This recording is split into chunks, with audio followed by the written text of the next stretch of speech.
Dear students, আমরা সব সময় আই এর সাথে এম ব্যবহার করি। আই এর সাথে কি ব্যবহার করি? এম ব্যবহার করি।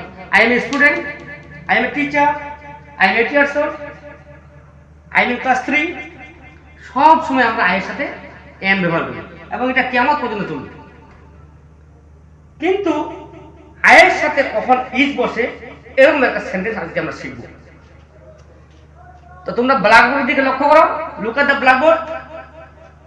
আমরা জানি ইংরেজি বর্ণমালায় 26টি letter. This is called alphabet. এই অ্যালফাবেট গুলোর মধ্যে আই একটি লেটার। এটা কত নম্বর লেটার?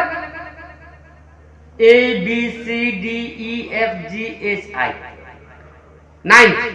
তাহলে এখানে আমরা লিখব I is the 9th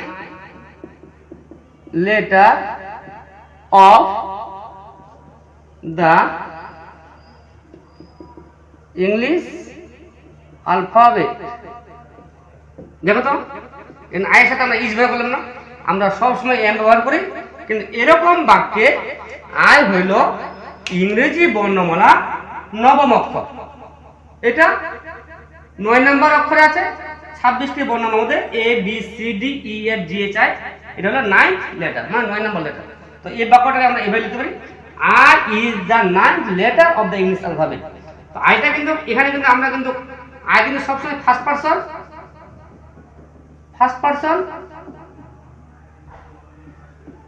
but এখানে কিন্তু আইটা ফার্স্ট পারসন নয়, এটা হলো থার্ড পারসন।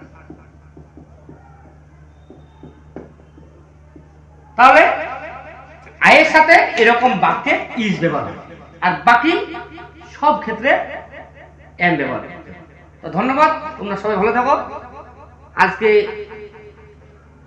এরকম একটা সেন্টেন্স নিয়ে আসলাম, পরবর্তী আরো নতুন নতুন কিছু সেন্টেন্স নিয়ে আসবো।